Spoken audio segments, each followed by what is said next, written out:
every amount of pain there. Something big, like a Star Wars or a Marvel. Wouldn't have been good, but would have been like, oh, No! No! You are at the movies with Ace and Martin. And today we are pretty much covering John Candy. This is the John Candy episode. We decided to revolve the episode around the legend that is John Candy because of the documentary that was released on Amazon Prime, which is titled I Like Me. The iconic line from Planes, Trains, and Automobiles, which we also will review. So a bit of At the Movies double feature once again. And I'm excited to talk about this with you, Nate. Yeah, absolutely. I had no idea what to expect going into this John Candy documentary. Like, I feel like a lot of times these celebrity documentaries, like there was recently the not Robert Downey Jr. one. Well, I guess the one about his dad that was produced for Netflix 2 years ago. And then there's that one that just came out for Charlie Sheen. I feel like a lot of those just don't really resonate with me. But this was definitely different. This was a cut above the rest. I like this a lot. I was getting really emotional with all these stories about how awesome he was. I've never watched a documentary where everybody likes the person. Like, there's no part of the documentary where it's like, this is where he became an asshole. Like, no, he had issues much like all of us. Nobody's perfect, but this is a man that was beloved, and I found myself personally relating to the guy. I mean, to dive right in it, I didn't realize how much I did have in common of his lifestyle. He grew up Catholic, much like me. He was raised in Toronto. I was raised in northeastern Pennsylvania. You know, that same type of atmosphere, that, northern, like, North American lifestyle. And I just found myself, like, really enjoying that part. And that's always, like, when it comes to celebrity documentaries, that's usually my least favorite part, is the origin.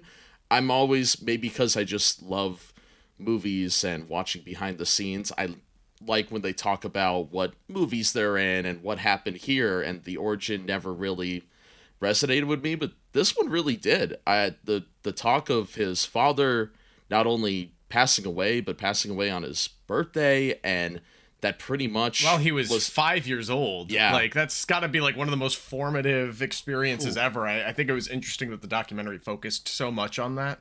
It was kind of the theme of the whole doc, because his whole life was just worried about that, whether it was his brother dying early or himself, or his comedian friends. You could just tell he just carried that with him for the rest of his life. And I really liked that the documentary, focused on that for a majority. It felt like there was a resonating thing, almost like a book, essentially, where it did always come back to that part. It was structured incredibly well. Yeah, I thought Colin Hanks did a fantastic job directing this. And, I think because he's, connected to Tom and all these other late 70s, early 80s comedy people, I think, like, he got really, really great bites out of people. Like, I don't know, hearing, like, Martin Short and Steve Martin and Eugene Levy and stuff, like, talk about their experiences with him. Not to mention, he got, like, really cohesive stuff out of Dan Aykroyd, which seems pretty hard in today's world. Like, I don't know. Yeah, no, it was definitely directed and edited with a lot of care. And I think the interviews were really, really solid compared to, some lesser documentaries of this ilk. Compared to, like, the Charlie Sheen stuff and that, it just felt that this was a love letter, and not in a sense where they hid anything either. I think we did see an inside look of this, a man that, did suffer with a lot of anxiety throughout his life and had, like, things to worry about. An ultimate people pleaser. And I've read that's an issue with a lot of comedians, where it's your whole life you're trying to please a crowd. And it seemed like John Candy was the ultimate people pleaser, whether it was just him acting or his talent or in life. The guy rarely said no to anything, which I'm sure, that is something we all could relate to. And, especially with us who are, we have a lot of friends. It's also tough for us to say no sometimes. And it was just interesting how much I related to a celebrity. Like, usually that does not happen in these things. Yeah.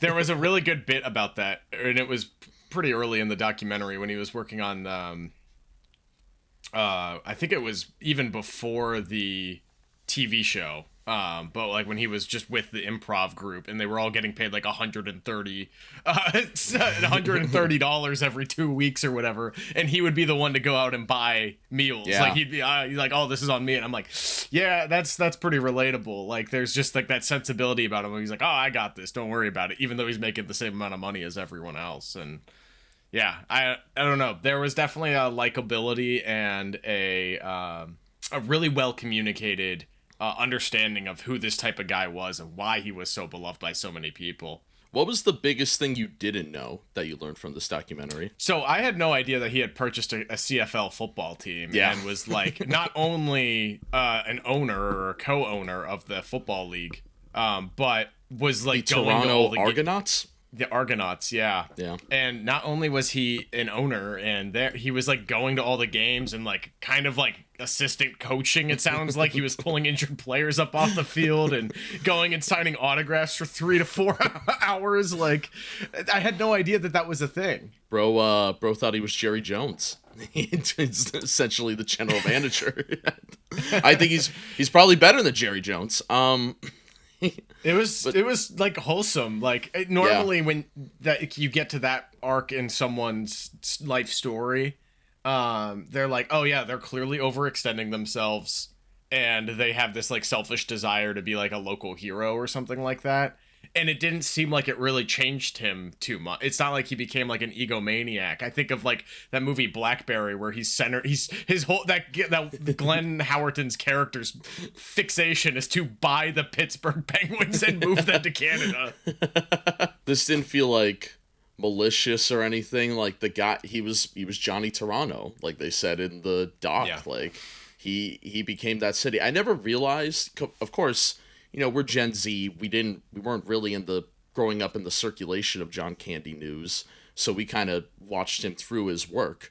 So I didn't know how connected he was to the city. I knew him and Dan Aykroyd had to have some connection, with Dan Aykroyd being from Toronto. I kind of always just assumed that, but I didn't realize, you know, the connections he really had before all those movies. The movies were more of the grand climax to the work that he did with these people.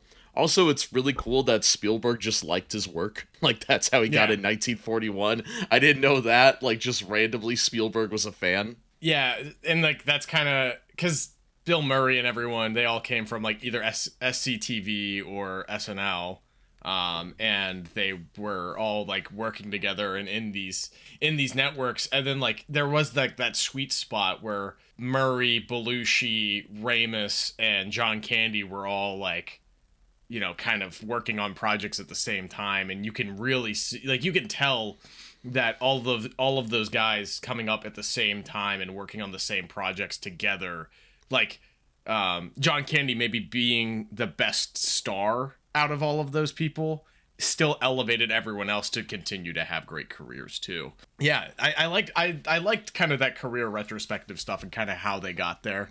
I feel like that kind of stuff can be kind of tired, especially if you are familiar with someone's filmography. But they didn't spend too much time fixating it. He's like, then he worked on this project, then he worked on this project. It's like, yeah, the lack kind of show talk the progression of his naturally. Movies was surprising. Like, this was about his life. Like, yeah, they brought up 1941, but pretty much it was because he married his wife during 1941. That was more of what they leaned towards. The question if he was married at a McDonald's was a really funny part of the talk.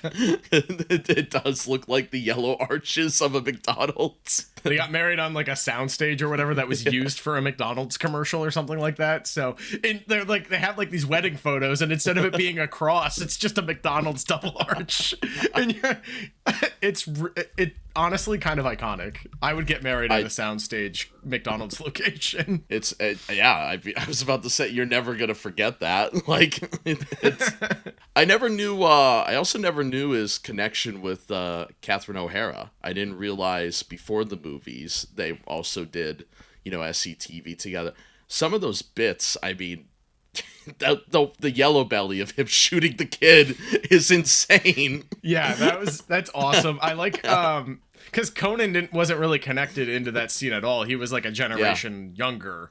But he was like, I saw that and it was formative to me. And then like the Leave It to Beaver one that got Tom Hanks kind of like keeping an eye on SCTV. Both of those incredibly dark and really funny. And like one thing that I really liked that they brought attention to, and one of the things that has made SCTV kind of age a little bit better than SNL, is because they were producing these shows when they didn't know when they'd go to air. So they couldn't do like relevant pop culture stuff like SNL could. It was like, well, it's going to go to tape, and whenever they let us air it, it'll go to air.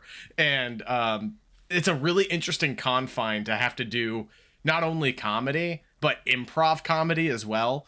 And I'm currently working on a show that has a lot of improv comedy, and I'm a camera operator on it. And a lot of times I'm there for the auditions and, you know, framing and blocking and doing stuff ahead of time, because we're in a similar situation where we don't know when the second season's going to air, but we're taping it all right now. There's so much happening in the world, and like a lot of the first season, some of the best jokes were super relevant because we knew, oh, this episode comes out on this day. It'll still be relevant to make a... For all of the improv talent that I'm working with, they have to like shift the way that they would get a quick laugh to an in-person audience that's also going to hold up in 6 to 8 months or whenever the show goes to air. I was thinking of our, buddies, Nick and Aben over at So Far So Good. Check them out, where we saw their show in New York, and I think a couple months later they put it on YouTube, because you kind of had to, because a lot of those jokes were topical and you kind of just need to get it out there. I assume that was, their idea of it. It's an interesting balance there, and I give people like that all the credit in the fucking world, because I could never. And the fact that John Candy, when he started going to the improv shows, he was just going to visit, and then he got kind of pushed into it, kind of forced into it, in the way that he was able to just do that, and he got the job by just not ruining the bit. Nodding to the guy who wouldn't stop talking is really interesting as well.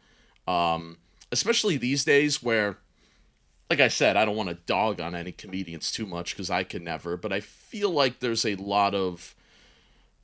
The spotlight needs to be on them for a lot of modern, let's say, SNL people, and it sometimes doesn't feel like a team effort like it was in this era of comedy. I could be totally off the mark, but that's kind of what I feel like, and it's like, why do I remember these people as a team compared to now?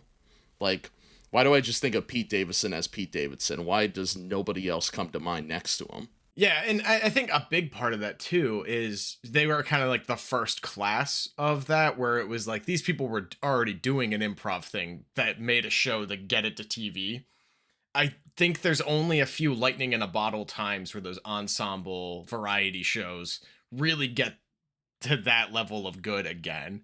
Like, I think you could make a case for, like, back when like Tina Fey was on SNL, like that like 2010s, last few years with Will Ferrell. I was about to say, you could make a case for like Bill Hader, Andy Samberg era. Like, yeah, you could also make a case for probably like 1993, where you had Farley, Rock, Spade, and Sandler. Yeah, like, you could even make a case for a little bit later in the 90s, but it's hard to get that many people that are all at like the same level of career, because sometimes you get stuck with Pete Davidson, who is transcending into being a movie star his third season on the show. Yeah.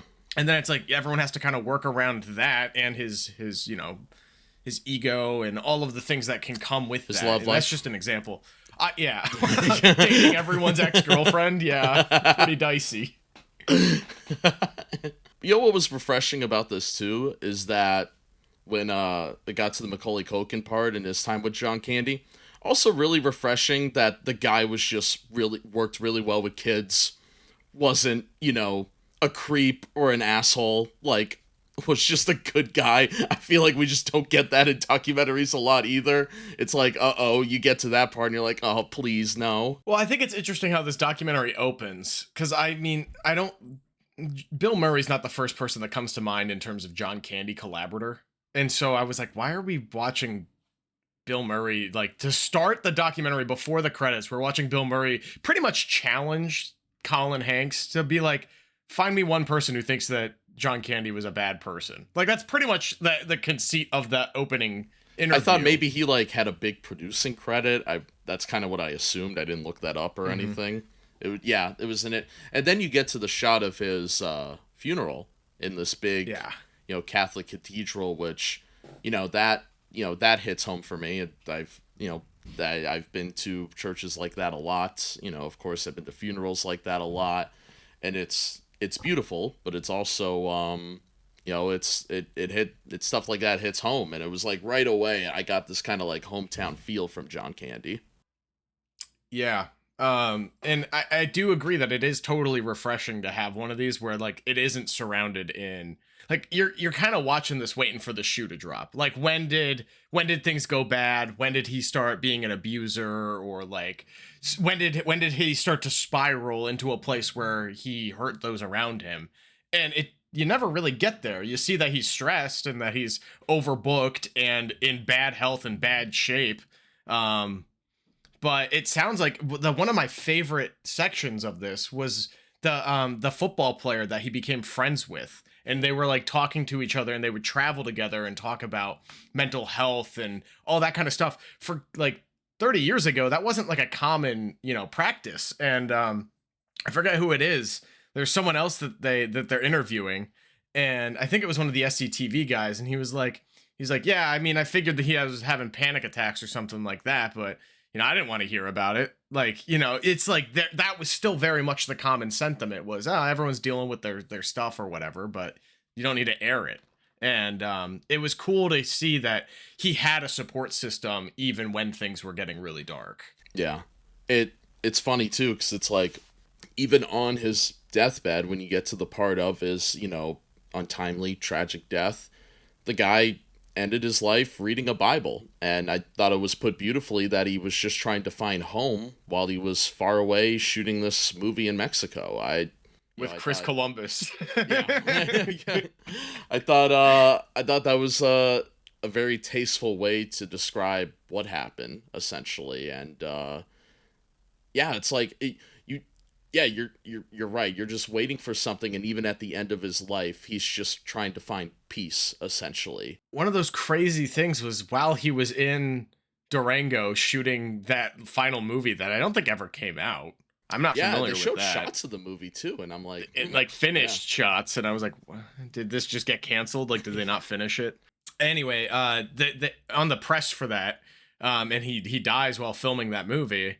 He's like, oh yeah, like some guy who works in the community is like, oh yeah, like he donated a bunch of money, like just kind of sporadically to like the children's hospital here, and like even in the few months he's in this area shooting, he feels the need to kind of be like a local hero and a someone who can pass his wealth on to those that are less fortunate. And yeah, that's rare. That's super rare. I feel like there's not a ton of stories like that, unfortunately. The only thing that comes to mind is the Mr. Rogers documentary that came out like I think almost 10 years ago, I think.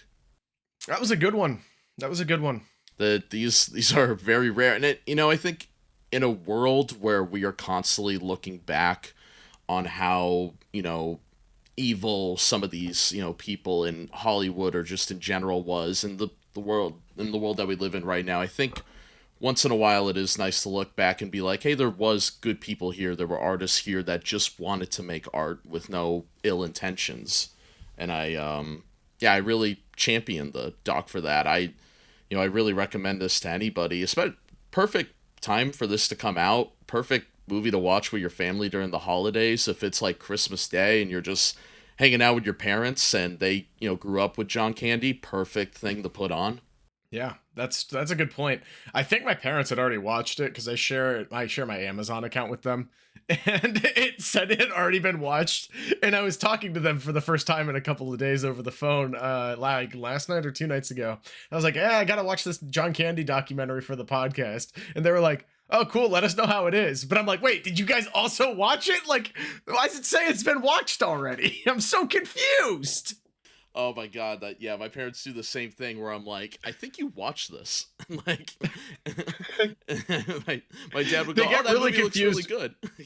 They get really confused too when it's like Netflix and it's like the same actor. Like, what was The Gray Man? Was that a movie? Yeah. I was like, oh, you guys should check this out. It's got a pretty good cast. I mean, you guys would like it. It's a dumb action movie. And they were like, oh yeah, we should check that out. And then they're an hour into it and they text me and they're like, yeah, we've already seen this. And I'm like, I, that's exactly happened to okay. me. It is insane the connection now boomers have to Netflix. Like they'll watch everything on it. Like the amount of media my parents consume on that one thing is insane because they treat it like cable. Like they think it's like their one source, and I'm like, guys, there's other things. Yeah, my parents are not boomers. They are, I think, about 10 years younger than your parents, Mm-hmm. but they're Gen X very firmly, Yeah. and their whole thing is like, well, we want to have all of it. So like, what they do is like get some like really sketchy. I'm probably gonna have to cut this from the episode, but they'll get some really like sketchy like piracy like Fire Stick type thing, Yes. and it works for like 2 weeks, and then it gets shut down. And I'm like, okay, so what I really need to do is just get them a really good Plex server.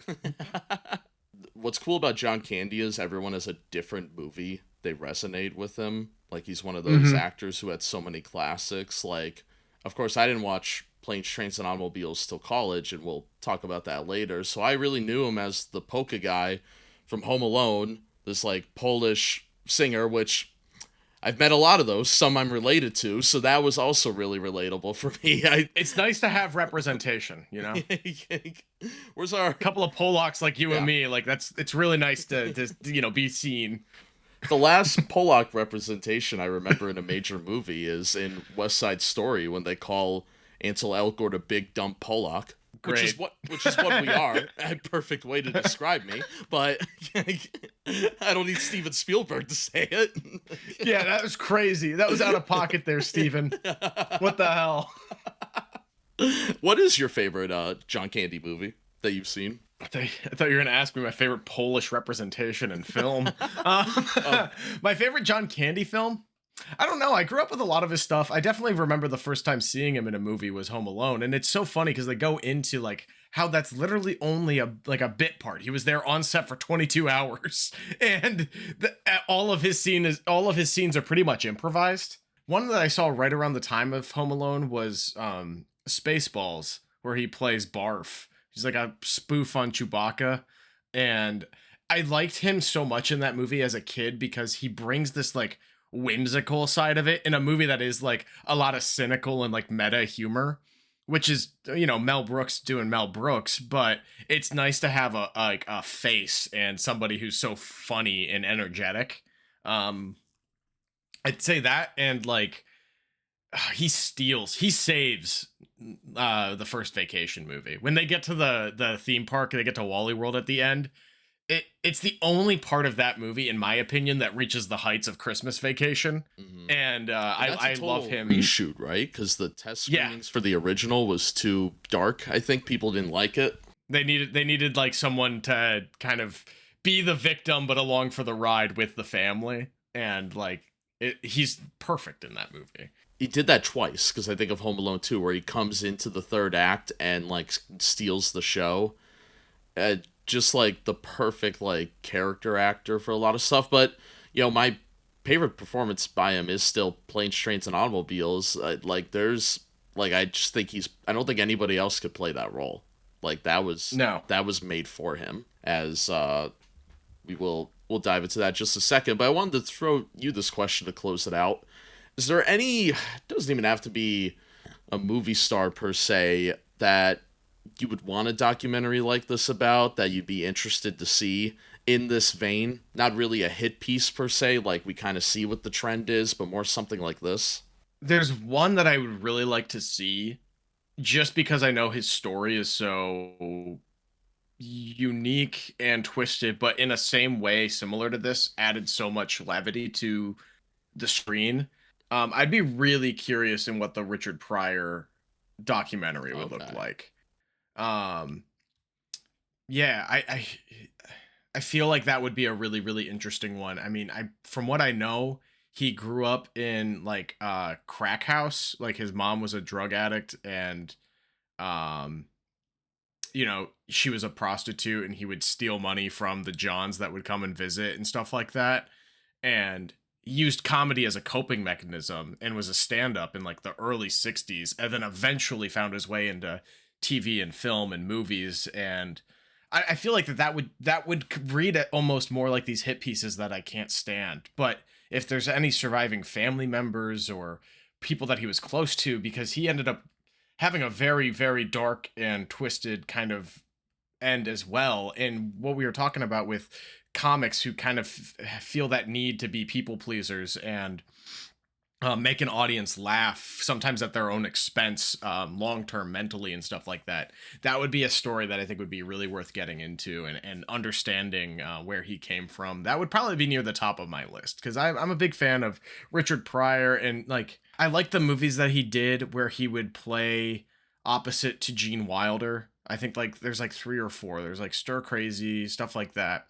And it seemed like there was a point around like Brewster's Millions where they're like, no, you don't need to be a duo. You could be your own leading man. And it seems like by the time that Pryor became the leading man, things were already on their way down for him.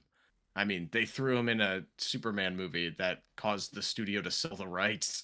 Like, I'm curious what his career looks like. No, that's a really good pick.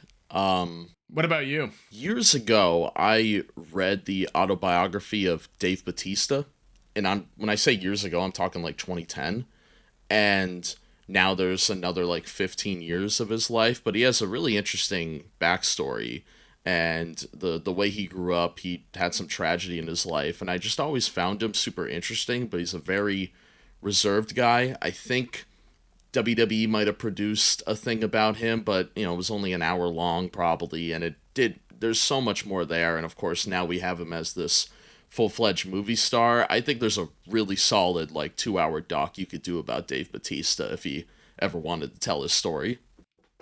I think an interesting one about John Cena could work too, because I Yeah. feel like he's one of those guys, Very private guy. like John Candy, who is an extremely like private person, but anyone I know who's worked with him, myself included, is like, oh yeah, he's like super nice, super friendly, doesn't come off any weird way or do anything like that. But then, Yeah. I don't know, WWE, it's such a weird place to get your career start from. Yeah. Like, I feel like, especially in that era, that late 90s, early 2000s era, I mean, Batista was a little before Cena, if I'm not mistaken, right? Yeah, age-wise, he started older too, so that's why his career is already essentially over too. So that's an interesting take too, is that the guy wasn't in love with wrestling or anything. I think he was like a bodyguard or something and just kind of fell into it. So that's also an interesting take on it as well. Yeah, John Cena's a good example. I was trying to think of celebrities like John Candy that are just 100% liked, and John Cena's a good pick. There's not a lot. A really deep dive into Will Smith would be interesting. Yeah. Really deep dive. It's weird. 10 years ago, I think I would have said Will Smith as like a 100% beloved actor. With the age of, social media and just how we view celebrities now, it is hard to like stay face, for a wrestling term, your whole career. But would you give this doc on Letterboxd if you did put on Letterboxd? I don't know. I have a hard time logging documentaries because I feel like I'm usually not going to get through a documentary unless I like it. This is probably like a 3.5 or a 4 for me. It's more feel good than most of the celebrity based docs, and therefore I'd recommend it more.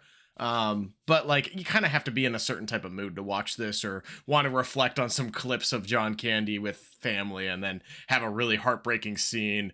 When did you start crying in this movie, if you did? Because I have a kind of weird one. When Catherine O'Hara was talking about her dream, it is hard to have dry eyes while she's explaining that, and her speech at his funeral was beautiful. I'd love to listen to the entire speech. Her speech at his funeral really had me starting to like choke up a little bit, and then the next shot of Eugene Levy being like, everyone look outside the window, they closed down the 405, they've only done that twice before for the Pope and the President. That's when the waterworks started for me, is I was like, damn, he got made. He's like a made man now. He's up there with the Pope and the President. He made Johnny Toronto real. Like, he said he'd own this town, and he really did. I never, as somebody who, completely missed the John Candy area, like, not being alive for most of it, like, it was cool to see. Because that probably won't happen again in the city of Toronto. Like, you only do that. Well, Drake. maybe,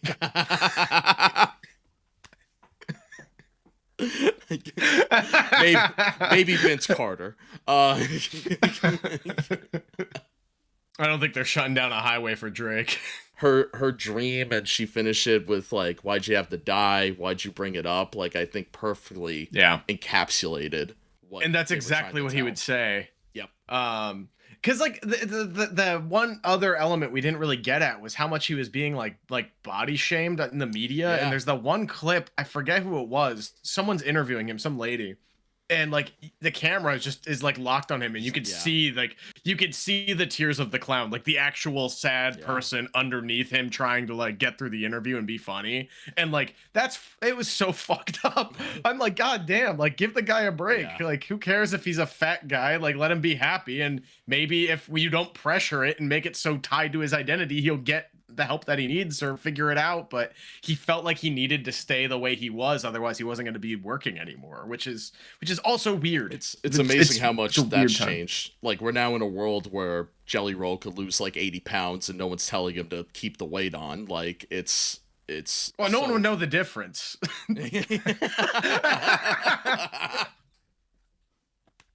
I'm sorry. Jelly Roll catching strays. But yeah, like, I feel like now if John Candy did try to, lose pounds, go to rehab, we champion that. And I didn't notice it until somebody brought it up. He never did use his weight as comedy. It was just there. Like, it wasn't like a Chris Farley thing where he never fell through a table or anything. No, I mean, he would do a lot of physical comedy, but it wasn't like at the expense of him being big. It was usually at the expense of, it's funny to see him do like it's just funny for this character to have a pratfall here. The one that I can think of, and they show the scene quite a bit, is in Stripes, where he's talking about why he's recruiting the military for a diet program. And that's a really fucking funny bit. And I'm pretty sure he improvised most of it. So like the one time he pulls that card, it was like his second or third movie. Like you can't blame the guy. That monologue sounds like something you'd hear on Joe Rogan now. Like, oh, here's my diet plan. I went to Yeah, it was good. It was well ahead of his time. Another scene that did get me was when Belushi died, and when he heard it on the phone and he said it's starting again, or it's starting now, and that hit me where it's like, yeah, they realized the fun's over, like, essentially, and then shortly after Farley dies, and that, like, you saw that trend happen, unfortunately. Like, that was also a powerful scene in the doc, I thought, as well. I was surprised they didn't go. I guess this is a good segue into Planes, Trains, and Automobiles. Yeah. I'm surprised they didn't go more into his collaborations with John Hughes. I guess maybe because John Hughes wasn't alive to... Not as much Steve Martin as I thought would be as well. Yeah, I'm sure they interviewed him for hours, but maybe they just felt there wasn't a lot to show in this documentary specifically. There might be a Planes, Trains doc that they probably might have shadow directed here that might come out too, like a little special. That'd be cool. Even a new featurette or DVD feature, Blu-ray feature would be cool. Let's start talking about Planes, Trains, and Automobiles. You wanna swap out the graphic? I did. We're all good. I got you. Tell us the summary, Nate. What's going on in this movie? So Planes, Trains, and Automobiles is a story of two holiday travelers trying to get home in time for Thanksgiving. Played by Steve Martin and John Candy, and it is a very simple road trip comedy. It is directed by John Hughes, written by John Hughes, and I believe came out in 1987, so this would have been after Breakfast Club, after 16 Candles, before Home Alone, before Christmas Vacation. You can kind of see where everyone's... You can see... Oh, dude, there's no run... like scripts written by John Hughes from 1980 to 1994, 15 years. Just banger after banger. There's also like Uncle Buck, there's Ferris Bueller's Day Off, like all within the same time frame. Great Outdoors.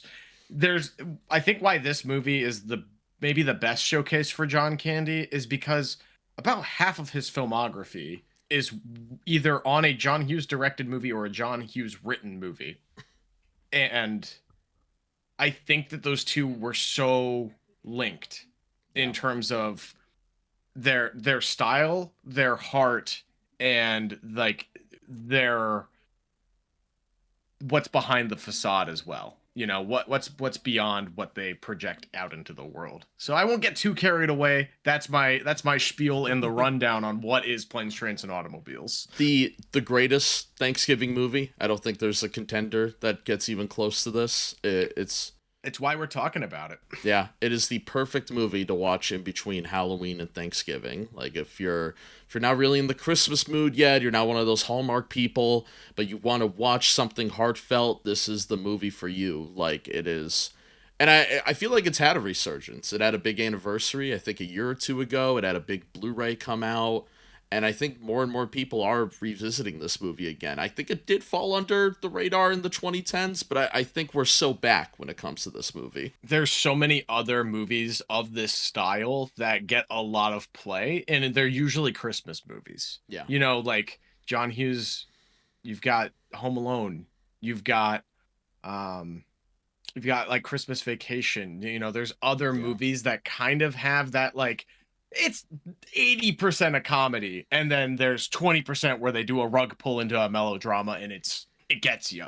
And I love that. Yeah. I love that style of, and that's what John Hughes does so well, and that's what John Candy does so well, is when you can make someone laugh for an hour and a half, and then you can make them cry and think and reflect for 10 minutes. It's perfect. To this day, there is something in this movie that everyone could still relate to, whether that's catching a cab and during a busy rush hour, or an Uber these days, or airports in general still suck. Still, Oh, this is going to be a super relevant movie this year due to the government shutdown. There's so many flights that are canceled in New York right now. It's crazy. it's yeah.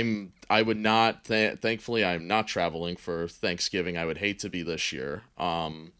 It's. And then, you know, everything with the buses and that the car rental. Probably my favorite line is when that lady goes, "You're fucked," and You're fucked. it's so good. I mean, I got a whole list if we just want to go through it, and they're kind of in order. So you start with the airplane and airport. Neil's opening race for the taxi. Kevin Bacon cameo, which is really funny. He does not say a word of dialogue.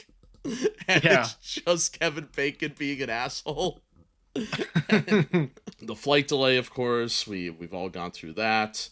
Oh, and then when he's on the plane, he meets Dell, who goes and talks about his shower curtain rings and his life philosophy, which How relatable is this to you? the most relatable scene in any movie for me.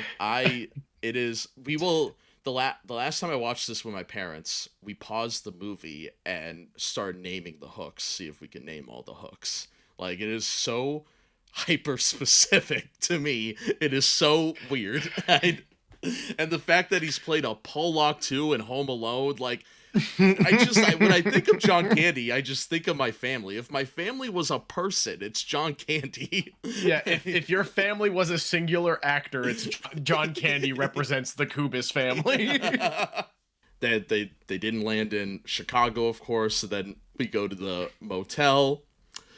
Those aren't pillows. It's a great scene, and like one thing that I think this movie does really, really good is it finds a way to keep these characters together. I think there's a lot of movies that try to like take a page out of this book, and like a lot of times the ripoffs and clones of this movie fail at why are these guys helping each other out? Like, what is the reason? And I like how it's like a there is this frustration, and they don't get along. It is the odd couple. You know, you've got Steve Martin, who's hyper fixated on getting home to his family and is by the books and just wants it done. And he's the straight man. Everything's going extra wrong for him.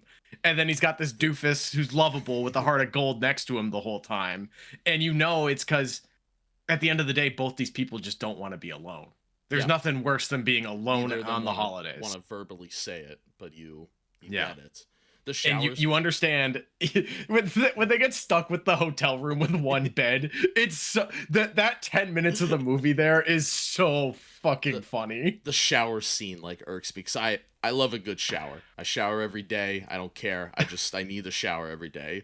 And the fact that the way Steve Martin has to go through that and he doesn't have a towel, I'm just like, oh, I would just hate that. I think that's what would get me. I think that'd be my breaking point. The bar of soap with all the hairs on it. Yeah, and that's another thing. Another thing that a lot of movies don't do is how much it sucks to stay in a hotel when you're not planning on staying in a hotel or a motel. Like, you're not packed for it. You're just trying to catch a flight. As someone who's had travel delays and used to travel a lot, awful. It's one of the worst experiences ever. The rant I forgot is in the beginning of the movie where Steve Martin rants at him, and they say it in the documentary. Like, John Candy is true acting there. Like, there is a performance here. There is a character with depth. Like, this isn't just a guy with bits. No, he comes off as a real person, just a really annoying real person. Yeah, and like, again, representing a family, representing people that you know in real life. Everyone's got an uncle like this guy. That's what makes Uncle Buck such a great film too. Is like everyone knows this guy or some slightly less exaggerated version of this guy. I got and I got a he mother plays like this really guy. well. I got a uncle like this guy. I got a aunt like this guy. Got a mother like this guy. It's got to be one of the best quotes on our entire podcast so far. We mentioned the car rental, the "you're fucked," my favorite line, when he sets the car on fire with the cigarette and he's listening to music. I think Family Guy even parodied it. That whole sequence is so good. It's so over the top for everything that's happened up until that point. And they're both just numb to it at that point because of everything that's happened. Yeah. Oh my god, the car colliding between the two semis, and you see Dell as like the devil for a second, like Steve Martin seeing like his life flash before his eyes. I love how the movie has that like super over the top moment, and it doesn't lose the plot. You know, No. It like in a lesser movie, it jumps the shark, and then that's it. Like you can't really ungo from such a surreal sight gag of John Candy dressed as the devil and laughing, and then continue to justify that character and make him fun and entertaining. It's a very good visual gag. Yeah, like the set pieces for a lot of these are insane. Did they shoot a lot of this on locations? Like, some of these, I'm like, how the hell did they even shoot this? Yeah, I think a lot of it was like I think the set and the production moved a lot with trying to make it feel like you are on your road trip back to Chicago from the East Coast. So there is like, I think there's like a couple of scenes that are filmed in Indiana. There's a couple of scenes that are filmed in like the suburbs of Illinois, and you feel like you're progressing closer and closer to Chicago. And then of course there's a lot of stuff at the end filmed it on location in Chicago. That church scene is fucking beautiful. Yes, a lot of great church scenes in John Hughes movies. I think of Home Alone as well. Yeah. A lot of great Chicago scenes. He's got to be like the best. Like, okay, I'm gonna pick a Midwest city, and all of my movies are gonna be here. I think he's probably the best person to just take control of a city. I was about to say, is he the GOAT of Midwest movies, John Hughes movies? You know, I would say yes, with like full voice confident. Yeah. I mean, I respect it as a writer to write what you know. Yeah. I think there could be some non-white, non-upper middle class roles in a movie like filmography surrounded in Chicago. Yeah. I mean, you look at the McAllisters and they have like a ridiculously nice house for the time, and it's like, yeah, you still have empathy for these characters. They've lost their kid or left him behind or whatever, but it's no like, wonder they're getting robbed. Yeah, exactly. No wonder they're getting robbed. Part of me thinks that to truly represent the Midwest, you gotta have some white trash in there. You probably should have some ostracized minority group in a big city. You don't really see that. You know who does the white trash well is the National Lampoon Christmas Vacation. Okay, sure. Yeah, I would definitely say that a little hint of it, and that's a good point. you love them. Like it's not like a bad thing either. Like it's like, oh, it's the other side of the family essentially. Like, And I will say, yeah, it is the other side of the family, and the the Griswold family is definitely a lot more firmly middle class yes, than like the McAllisters, especially for in Christmas example. Vacation Right. when it's all about And getting like, a yeah, bonus. their goal is to get the bonus so they can put a pool and feel like one step closer to a family like the McAllisters. That's a good segue into one of my questions, actually. Steve Martin in this movie, is he a good dad? Mm-hmm. Good husband? Um, What's he doing this all this big work in a different city where he's got to take a plane to see his family? I'm just questioning what's he doing out there. you know, it's hard to say if he's a good dad. It's hard to say if he's a good father. We don't really get to see a ton of his family in this movie. Mm-hmm. You do know that he wants to be there so bad, and That's true. I mean, I don't know. Maybe the lifestyle that his family has needs him to have this job to support them, or Yeah. maybe he got shafted by whatever corporation he's at, and they're like, "Oh, yep, sorry, you're working in the New York office for a bit," and maybe he doesn't want to move his kids out of school. I don't think that necessarily makes him a bad person, or a bad father, but yeah, he sounds like he has a horrible situation right now with work-life balance. Yeah, like I would not. Yeah, I would not want his lifestyle where he's got to go commute from Chicago to New York, essentially. I guess, and maybe it was just like a work trip. I don't know, but they made it feel like was just his job. Like he knew everyone in the office. It felt like he was there for a good while. Yeah, I mean, I don't know. I don't really know what upper middle class jobs in Reagan's America, because I don't think they exist anymore. um, and we don't really get a lot of Dell's backstory. I was trying to think of some unanswerable questions for Dell. Of pretty much everything. Yeah, the of course there's been conspiracy jokes that he killed his wife. I like the theory. It can't be the case. I don't think so. However, the theory that his wife's body is in that trunk that they're carrying around the whole time is an interesting theory. You've seen that in movies before. Maybe it was like her ashes. Maybe he was bringing her back where she was from. Sure. You could have done something like that, but you're right. It's a big briefcase. It's a gigantic trunk that you would never travel with on a plane. Which I guess he's homeless, right? He did say he doesn't have a home. Yeah, so I guess then did the bank take his house then? Like there's a lot of interesting stuff there. Like why is he homeless? Well, maybe he's not like actually homeless. Maybe he's just a drifter now. He's traveling, he's living in hotels all the time, or stays somewhere for a month and moves somewhere else, tries to push these shower curtains that he's got stock of, or the shower curtain hooks. Not even the whole curtain. If I'm not careful, Nate, that's my future. I mean, shit. Take the job. just drifting around with shower curtain hooks in my jacket. Come on, Ace. Gotta pay the bills somehow.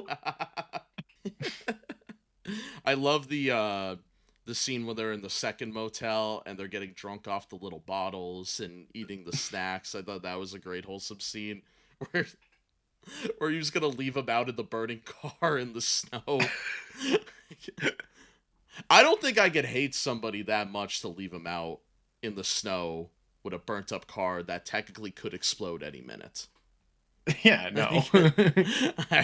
I actually thought that was a little too much by Steve Martin there. And I think that's one thing that Steve Martin does really well in this is he's not a likable person either. His character's not like, you're not only pulling for him. You're pulling for his family, but you don't think the way that this guy's treating anyone, the way this guy's behaving, even when things aren't going his way, he's acting like a bit of a Karen at the beginning. You're like, why do I like this guy? Do I like this guy because I see a little bit of myself in him? Yeah, probably. But like, Is it a side of me that I like? Not really. Yeah.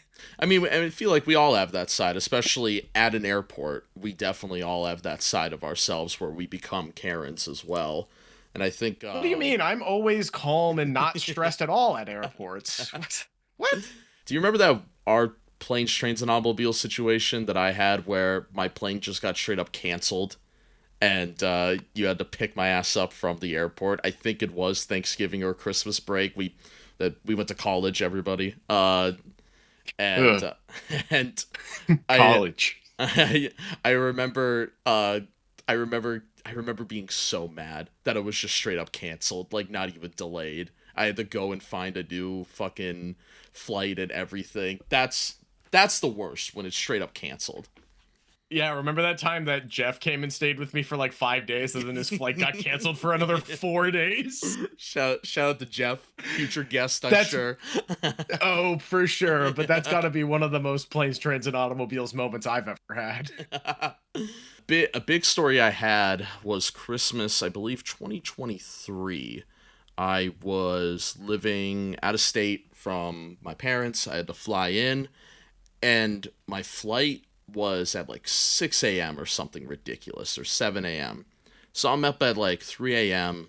I get an Uber, and we're driving to the airport. The Uber gets pulled over for, I assume, speeding, and the whole exchange getting pulled over, just everybody was taking their fucking time. Even though it's like nobody could put two and two together that if I'm in an Uber at like 3, 4 a.m. and I'm wide awake and not drunk, odds are I am going to a flight, and ended up missing my flight because my Uber driver got pulled over by a cop. This was 2 years ago, coming home for Christmas. And that sucks. I got it rescheduled. It wasn't that big of a deal, but it was just inconvenient for my parents, who were getting ready to pick me up in Philadelphia, which, newsflash, folks, I didn't live in Philadelphia, or my parents didn't live in Philadelphia, so it was a bit of a hassle to pick my ass up. Oh, that's the worst. It was, yeah. I've had a couple of those moments. Nothing too crazy, at least when it came to planes. You've had your moments on buses. I had this one time I was traveling for work where I was living here in New York, and I had a shoot in like the Midwest somewhere. I think I was in Indianapolis or something like that. Mm-hmm. And I had a connecting flight in Charlotte, and like my flight got delayed like 10 minutes. And then the connecting flight ended up taking off earlier than planned. They were ahead of schedule. And I guess I was one of the only people that had a transfer. So they were like, oh yeah, you'll just have to get on the next one. And the next one to Indianapolis was like, it was like 12, 13 hours later. It was like 8 o'clock at night. I had to get there at like 6 o'clock the next morning. And I was like, I have a shoot at 9 a.m. tomorrow. How are you guys going to remedy this? We're like, well, do a voucher for like a free meal, and I was like, how about a damn hotel room at least? Yeah. And they were like, okay, we can give you a hotel room.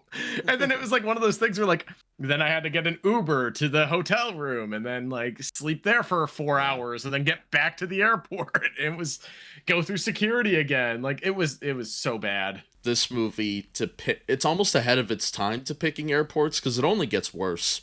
Like every decade, it just gets worse and worse. Yeah, about every 20 years, the airport experience gets worse. Because, like, you got 9/11 15 years after this, where, you've got the Department of Homeland Security and TSA really ramping up. And then now we don't have, like, an FCC or any sort of air traffic control, and the government's on shutdown. So, your government employees are not getting paid, so now there is no TSA. It's a nightmare right now. I have 2 friends that work as TSA in Columbus, and they are both like, I'm still showing up to work, but most people aren't, and I think I'm getting back pay maybe. Normalize train travel. We need more fucking trains. I know a train. That's my biggest gripe with this movie. But that's so rare. Planes, trains, and automobiles. They're on the train for like 4 minutes of this movie. Yeah. And it's because it's too reliable. It's too good that you can't really fuck it up unless the train derails. Yeah, that scene of the train breaking down, like, that's so rare. Would you ever hear that somebody was on a train and it broke down, like a train like that? Normalized trains is a big takeaway from this movie. I guess technically their last trip was a subway train, so technically a train was the thing that saved them, but that's, that could get delayed. Actually, I was waiting every time I rewatch this movie. I'm waiting for that fucking subway train to something happen there. That's more realistic than the other train getting broken down. Yeah, that's true. The L in Chicago is a little bit more reliable than the MTA, though. I will say that. Do you think what's better train system, Chicago or New York? As somebody that's experienced both. I think the CTA in Chicago is all around better. Now, that's like from like a reliability standpoint. In terms of number of people it serves, it's nowhere near as impressive as the MTA. So where the MTA really, really thrives is in the fact that they give service to all 5 boroughs, and they go beyond subway rail. There's the bus system and all this other stuff, and they have like, I mean, on Chicago commuter rail and the L or CTA train lines in general, I want to say there's about 100 stops. There's like 800 stops on the MTA if you add them all up. So it's like they're not servicing nearly as many people, but it is more reliable, and I do prefer it. I would rather take a train and know when it's going to be there, even if it's every 5 minutes, and then plan on walking 2 miles instead of the situations where I get in where there's always a subway station near me, but a train might not come for 20 minutes, or it breaks down and then you got to walk anyway. It's like, yeah, I don't know. They have their pros and cons. If I had to nitpick this movie at all, is the lack of Thanksgiving food. It's the ultimate Thanksgiving movie, and I feel like a big scene at the end showing off an abundance of food, I think would have been a little more. We got a little bit of it, but I need to see some satisfying Thanksgiving, food that's going to get my tummy rumbling. Well, then I have news for you. Next week, we are doing a food in movies tier list. On top of that, just watch Spider-Man. Yeah, that's true. Carving the turkey scene. Anne May looked like she was cooking like that. I wanted to try all of that. What do you give Planes, Trains, and Automobiles on Letterboxd? This is a 4-star movie. I think there's always room to nitpick a John Hughes script. I get why not everyone loves this style of movie or loves his take on this. This is probably a hot take. Just not the biggest Steve Martin guy. I think this movie maybe works better with someone else in that role, which I know is like damning and controversial, but low key, what if it was Dan Aykroyd? That's true. I think you need somebody completely opposite of John Candy, though. I feel like Aykroyd's a little too like him. Okay, hear me out. What if it's Chevy Chase? Could be Chevy Chase. Could be Bill Murray. Sure. I don't know. I feel like recasting Couch, I'm circling the Steve Martin, who I'm sure was the first person signed to this movie. It's a 5-star for me. I think it's one of the funniest movies ever made. It's so inviting for me. But I get what you're saying, and I wanted to throw this to you. If you had to reboot this movie, who are you casting as the 2 leads? That's brutal. Is it still a movie, or is it a limited series? No, yeah, it's still a movie. Let's say it, straight to Netflix movie. Okay. This is gonna sound weird. In the Steve Martin role, you're gonna have Ryan Gosling. And then in the John Candy role, I was thinking Dan Fogler. Dan Fogler's not a horrible choice. I also think that Paul Walter Hauser's not a horrible choice. Of course, he was the first guy that came to mind. I want somebody that can do the over-the-top manic and have the range for that tug pull at the end. I think Ryan Gosling's not a bad choice, because I think he'd be more likable than Steve Martin's character. You might want him to get home more. 20 years ago, if they were doing this, I would just say, just use Thomas Hayden Church and Paul Giamatti and just make it sideways Planes, Trains, and Automobiles. That's not a bad pair, just in general. You know what? Screw it. You know what I'm going to say? Jesse Plemons and Ryan Gosling.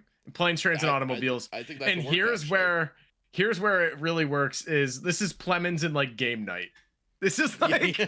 this is like full on goofball, unaware Jesse Plemons.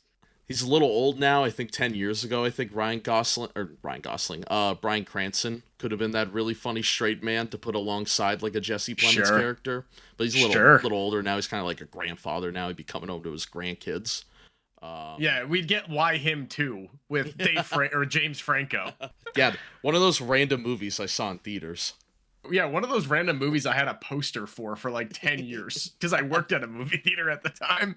Yeah, I feel like we picked the big names for John Candy's character. Steve Martin's character, Ryan Gosling that would be pretty good.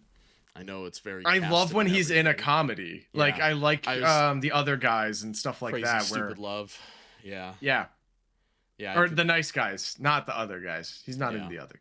5 years ago, it would have been like Mark Wahlberg and Jack Black. That's the nightmare scenario. It would have just been Will Ferrell and Mark Wahlberg in Daddy's Home 3, Planes, Trains, and Automobiles. John C. Reilly would be another one, maybe 10 years. That's a very good pick. A good choice. He's really good at juggling the emotion and the comedy, I feel. You could also throw in like Zac Efron. I think Zac Efron's kind of underrated in comedies. I like 17 again. I thought that Another Beer Run or whatever that movie was called was underrated. Oh, The Greatest Beer Run Ever, that Peter Farrelly dramedy. Yeah, it was pretty good. Yeah, there's a couple of guys you could throw in there. I feel like all these scenarios I think could still happen today, right? I don't think having an iPhone would cause anything like to change their situations. I feel like there's a lot of times they're just taking an Uber instead of renting a car, or they're finding something to do. Maybe they're staying in an Airbnb. That could be a bit where they have like an Airbnb nightmare host instead.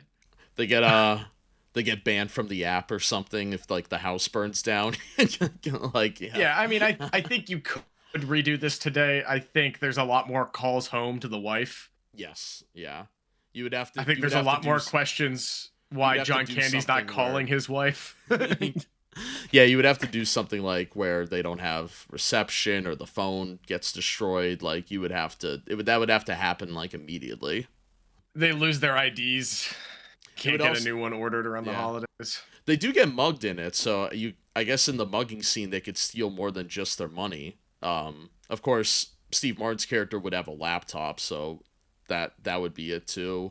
Like there'd definitely be different things they would have on them. But it's interesting the situations they are with the plane and the car rental, that still happens. Like we have not solved that at all as a society. It's been like a couple of decades here, guys. That's my real nitpick with this movie. It's been 40 years and we haven't evolved society. That's the craziest thing is all of this. We all have situations like this still. If you're listening to this literally right now, the day it airs, or in the month of November, I highly recommend it if you've never seen it. If you're just looking for something wholesome to watch with your family, it's just, it is the perfect November movie. It's the ultimate Thanksgiving film, and I definitely wish everyone who's listening safe travels this holiday season, and I hope it's not anywhere near this stressful. While you're traveling or doing stuff in Thanksgiving, we're gonna have a crazy episode to you that's gonna be mindless. We got a movie food tier list, what we think are the greatest and maybe not so great foods are in the history of movies, and we did Nate's recommended movie. Yes, next week Josh has to watch To Wong Fu, Thanks for Everything, Julie Newmar, starring Wesley Snipes, Patrick Swayze, and John Leguizamo as all drag queens. So you're going to want to check that out. Next week's episode's going to be a banger. I am super excited for next week, and hopefully you all enjoy it while you're enjoying some Thanksgiving food. Real quick, just to close it out and segue into next episode, what is your favorite Thanksgiving food? Ooh, my favorite Thanksgiving food? I'm a sucker for like the stovetop, like generic stuffing. I think just getting like meat broth, carbs, and vegetables all in one is like kind of like low-key goated. You never get it anywhere else during the year. That is like a once a year thing. Yeah, and I'm not even really the biggest fan of turkey. Like a green bean casserole, sweet potato casserole. Like there's so many dishes that only really show up at this meal, and the turkey's usually the worst part. So I think I'm just gonna go with stuffing. I think I'm a bit of a stuffing guy. Yeah. Kind of cheating here. I love gravy. So I will just drench everything on the plate with gravy. My aunt makes a great gravy. All of this to just see the people we love during the fucking holidays. Happy holidays. I don't do everyone. that shit anymore. Like dead ass. Like I this movie's relatable to me because I just don't do that anymore. I'll travel to go see anybody any time of year. I'm not doing it Thanksgiving weekend. Hell no. And I really don't like doing it at Christmas time. It's just like it's not how I want to spend the holidays. I want to throw on some Christmas jazz music. I want to smoke a cigar, and I want to watch Miracle on 34th Street. Sorry if that's too much to ask for this holiday season. No, it's so expensive now, and it's not getting any cheaper either. The last time I traveled for Christmas, it was almost $600 all in. That's just insane. Yeah, no, that's totally relatable. But you could throw on a movie like this and have a good time at home if you are spending Thanksgiving at home, and I don't blame you, especially this year. We will see you all in the next podcast, maybe. Happy holidays.